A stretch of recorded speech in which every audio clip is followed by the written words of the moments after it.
la palabra que Dios me daba para transmitirte a ti en el día de hoy, que estamos estudiando durante 2 semanas, mantén la mirada enfocada en Jesús. Mantén la mirada enfocada en Jesús.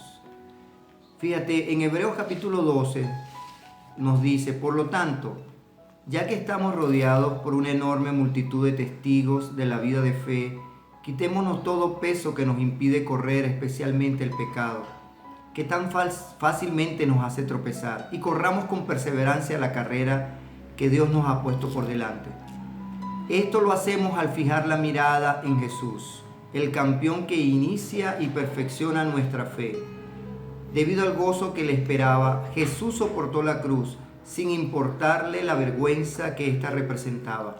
Ahora está sentado en el lugar de honor. ¡Wow! ¿Verdad que es maravillosa esa palabra?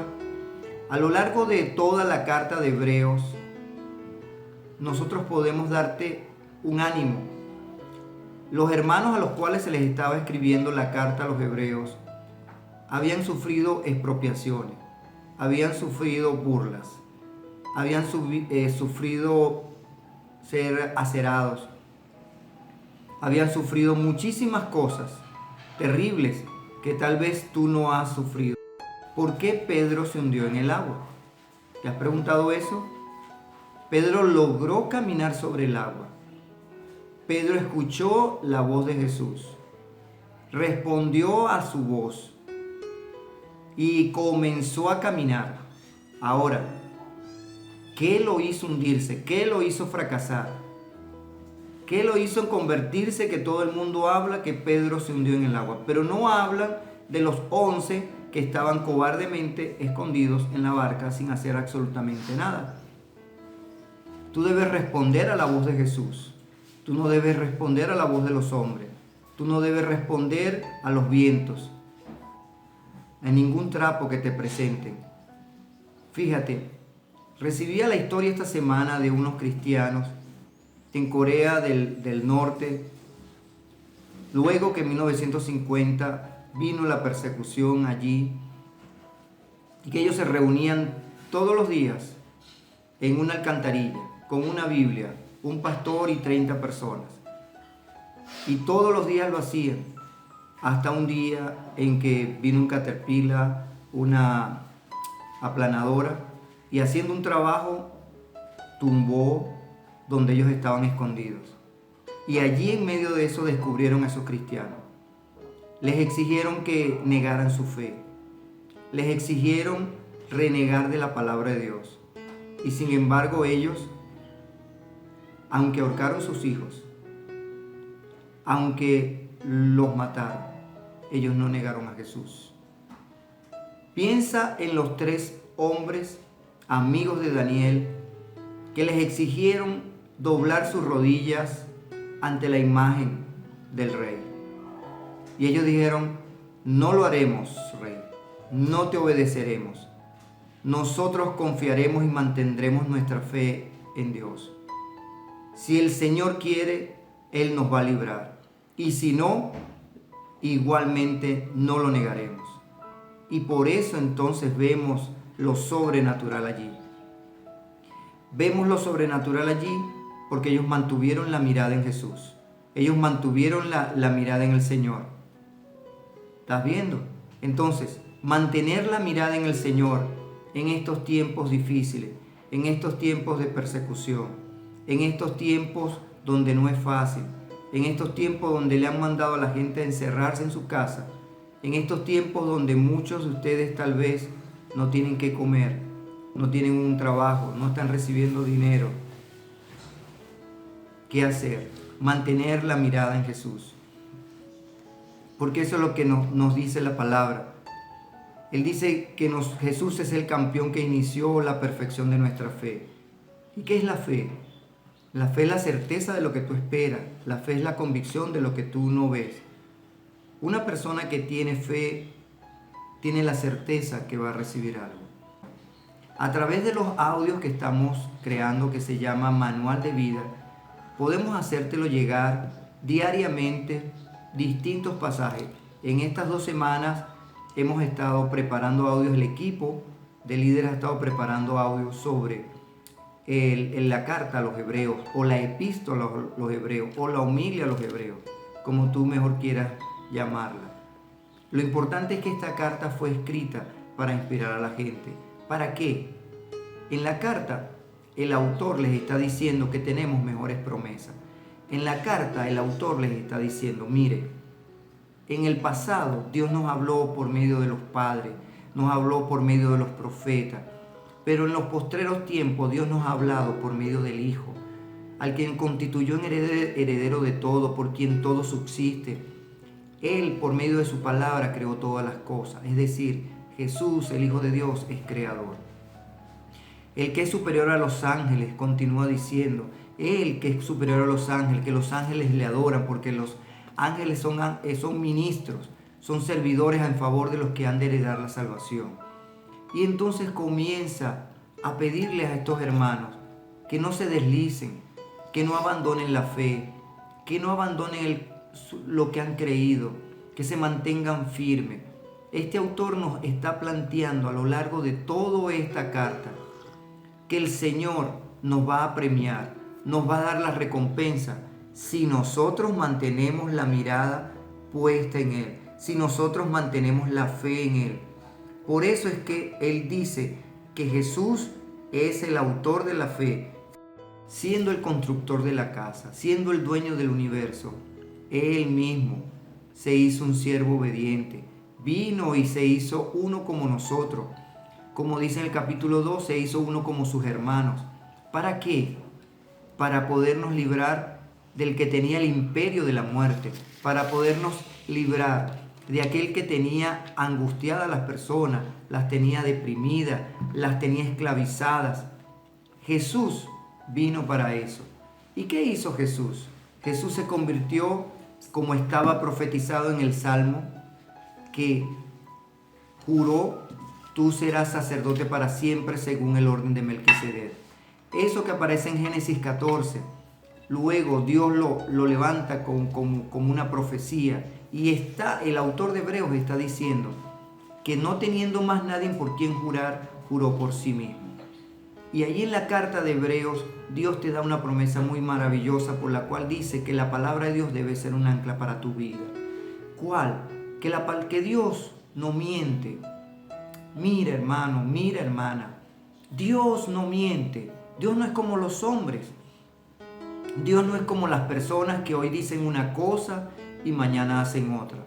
Dios no es como las personas que prometen hacer algo y luego se olvidan. Dios no es como las personas que te están diciendo algo nada más para ganar tu corazón. No, Dios es íntegro. Por eso a Dios le molesta la gente que es inconstante. Por eso Dios no le gusta a las personas que andan de doble ánimo. Si tú quieres heredar las promesas, las maravillosas promesas, debes mantener la mirada en Jesús, debes mantener la fe, porque Él es el que nos da todo eso. Él es el que dio a su Hijo, y ese Hijo nos dice las promesas que Él vino como hombre. Romanos capítulo 1, versículo 2 nos dice, y el 3, que Jesucristo nació de una virgen, que vino de la descendencia de David, como había sido profetizado. Como había sido profetizado por los profetas. Pero ahora en los postreros tiempos, nos dice el escritor de la carta a los Hebreos, nos ha hablado por medio de su Hijo. Y nos dice también la carta que esta palabra que nos llegó primero por Jesús fue confirmada por las que lo oyeron. Y la carta de Pablo en Romanos, en 1 Corintios capítulo 15, donde nos habla de la resurrección de los muertos. Allí se nos especifica que más de 500 personas pudieron dar testimonio del Jesús que resucitó. Porque Jesús vino como el sumo sacerdote. Vino. Y como fue profetizado, se hizo un hombre. Es decir, como nos dice en el capítulo 4, que Él pudo compadecerse de nuestras necesidades, porque fue tentado en todo, mas sin pecado. Es decir, Jesús como sumo sacerdote conoce tus necesidades. Jesús como sumo sacerdote, Él conoce por lo que estás padeciendo. Jesús como sumo sacerdote no es indiferente a lo que a ti está aconteciendo. Jesús como sumo sacerdote es maravilloso, es el príncipe, es el Salvador, es el Rey.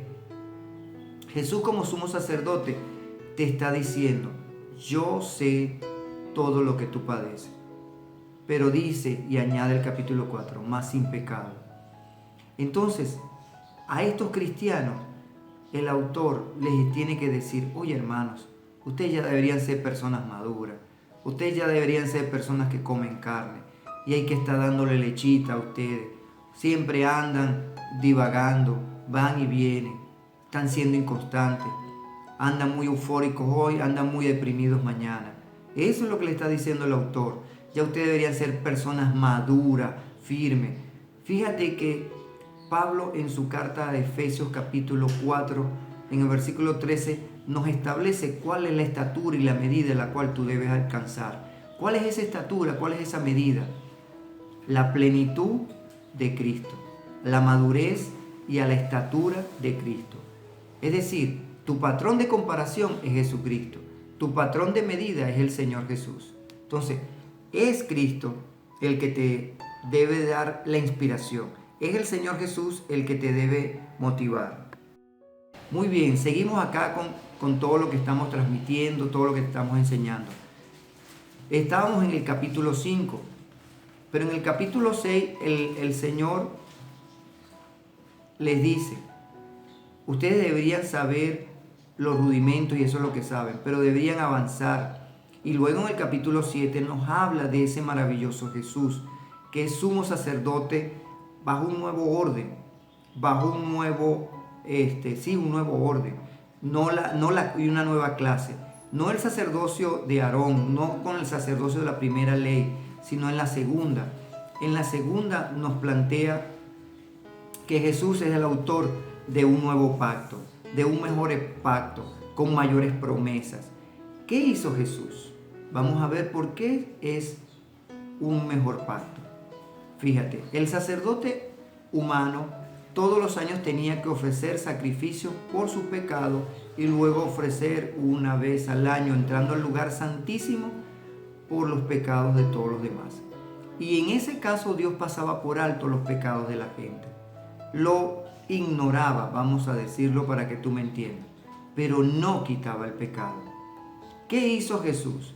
Jesús como sumo sacerdote, siendo el sumo sacerdote, no entró en un tabernáculo hecho de manos, hecho por los seres humanos, no hecho por humanos, sino donde entró a los cielos mismos, al lugar santísimo. El capítulo 8, versículo 2 dice algo maravilloso en palabra de Dios para todos. El lugar de verdadera adoración. Lugar de verdadera adoración. Con razón Jesús dijo, viene la hora y ahora es cuando los verdaderos adoradores adorarán al Padre en espíritu y en verdad. Es allí, en el lugar santísimo, es allí donde Pablo dice que nosotros estamos sentados con Cristo en lugares celestiales y que estamos reinando. ¿Pero para qué estamos reinando? Si Primera de Pedro capítulo 2 nos dice que nosotros somos sacerdotes del Señor. Él es el sumo sacerdote, pero nosotros somos su sacerdote, que hemos sido designados por el sumo sacerdote que está a la derecha del Padre intercediendo por nosotros, para que nosotros intercedamos por esta humanidad. Él, aún en el capítulo 10, nos dice que debemos acercarnos con un corazón sincero, con plena certidumbre de fe. Dado que tenemos maravillosas promesas, no debemos ser de los que retroceden, sino de los que van hacia adelante, de los que permanecen firmes. Esa es lo que dice el autor. Es decir, esta es una carta, hermanos y hermanas, para ti, para hoy, para ti que padeces, para ti que lloras, para ti que sufres, para ti que padeces necesidad, para ti que estás deprimido, para ti que estás pensando lo peor para tu vida. El autor de Hebreos está diciendo, ¿cómo te vas a volver atrás? ¿Cómo vas a desechar? ¿Cómo vas a abandonar la verdad? ¿Cómo vas a abandonar si tú fuiste partícipe y con el conocimiento de la verdad? Gustaste el don del Espíritu Santo. Has sido hecho y has visto las manifestaciones del Espíritu. Has visto milagros, prodigios, sanidades. Tantas cosas que Dios ha hecho en las personas. entonces, ¿cómo vas a volver atrás? ¿Cómo vas a retroceder? ¿Cómo te vas a deslizar? ¿Cómo vas a estar pensando y acariciando la idea de abandonar tu fe, de renegar de tu Dios? ¿Cómo lo vas a hacer? En el capítulo 9, Dios nos dice que Jesús, siendo el sumo sacerdote, entonces entró a los cielos mismos. Ahora, ningún pacto es establecido sin derramamiento de sangre, porque el primer pacto fue hecho a través de derramar sangre. ¿Y cuál era en el pasado? La sangre de los machos cabríos, animales. Pero ¿qué hizo Jesús como sumo sacerdote de un nuevo pacto? Trajo su propia sangre, derramó su propia sangre ahí en la cruz. Y él, dice el autor de Hebreo, entró a los cielos como sumo sacerdote, trayendo la sangre de un sacrificio. Así como los sacerdotes presentaban la sangre de los animales y de los corderos, Jesús, como Cordero de Dios, fue presentado delante del Padre. ¿Quién? El mismo Jesús. Oye, pero eso es contradictorio. Sí, Jesús ejerció un doble rol. El rol de ser el sacrificio, el Cordero de Dios, y ser el sumo sacerdote, el que intercedía delante de nosotros, porque después que Él murió, Él fue y se presentó delante del Padre diciendo: papá, ya cumplí, me hice un humano como ellos, como mis hermanos. Pude condolerme de ellos en todo, experimenté todo tipo de tentaciones, me mantuve sin pecado y sin embargo fui injustamente condenado, fui injustamente asesinado. Ahora entonces, como tú eres un Padre justo, pido que esta sangre lave los pecados de todos. Y en el capítulo 10, durante años he bregado con estos versículos del capítulo 10, versículo 26. Si nosotros pecáremos voluntariamente. Y cuando investigando traducción por traducción dice deliberadamente, intencionalmente. No voy a decir la otra palabra, pero ya la entendiste. O sea, si tú te pones a pecar después de haber conocido la verdad. Por eso el autor dice: ya no queda más sacrificio. Lo dice en el 6, lo dice en el 10. Ya no queda más. Si ya después de tú haber experimentado todo, no te quieres arrepentir de lo que estás haciendo mal. Si ya tú no quieres volver atrás, decir: no, yo abandono eso. Jesús me ofrece algo mayor. Jesús me da algo mejor. No queda más nada sino una tremenda expectación de juicio. Dice: horrenda cosa es caer en manos del Dios vivo. Por eso cita eso ahí en ese pasaje. Nosotros hemos abusado de la gracia. Un amigo y profeta con razón decía: nosotros hemos abusado de la gracia. Sí, hermano, yo no sé cómo hay ministros y pastores. Dicen: no, si tú pecas no te preocupes, estás en la gracia. Yo te invito a que tú estudies la Biblia sin hipocresía. Estudies la Biblia queriendo saber cómo estamos haciendo nosotros. ¿Qué dice el autor? ¿Qué es lo que piensa? Eso es lo que se llama teología bíblica. No una teología dogmática donde vas pasaje por pasaje presentando tus argumentos humanos. No, no se trata de eso. Se trata de ver qué fue lo que Dios reveló, qué fue lo que Dios dio a conocer. Escarbar, explorar. Bien dice Pablo, nosotros debemos ser ministros que tracemos bien la palabra de verdad. La palabra de verdad. Allí se nos alerta entonces. Por eso nosotros debemos entonces ser gente de fe. Y para concluir, con razón en el capítulo 11 se nos dice: es imposible que los que se acercan a Dios, si no creen, Él es galardonador de los que le buscan. Él es galardonador de los que tienen fe. Sin fe es imposible agradar a Dios. Sin fe es imposible recibir las bendiciones de Dios. Sin fe es imposible activar las promesas de Dios. ¿Y qué es la fe? La fe es certeza. La fe es convicción. La fe es saber que lo que Dios ha dicho, eso se cumplirá. Dios dijo, Jesús dijo: yo regreso, yo me voy y les voy a preparar moradas. Y donde yo estoy, ustedes también van a estar. Eso es verdaderamente lo importante, mi hermano. Eso es verdaderamente lo importante. Entonces, volviendo a nuestro pasaje, por lo tanto, ya que estamos rodeados por una enorme multitud de testigos de la vida de fe, quitémonos todo peso que nos impide correr. Agilidad, hermano, agilidad para caminar en el reino de Dios. Y él dice, especialmente el pecado, que tan fácilmente nos hace tropezar. Otra versión dice que nos enreda, da a entender los pies. Tú no puedes caminar lleno de pecado en el camino del Señor.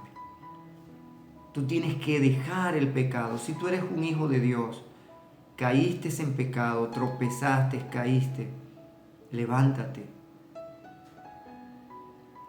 Tú tienes que ser como el sacerdote Josías, que estaba inmundo, estaba sucio, tenía vestiduras viles, y el diablo estaba a su lado acusándole.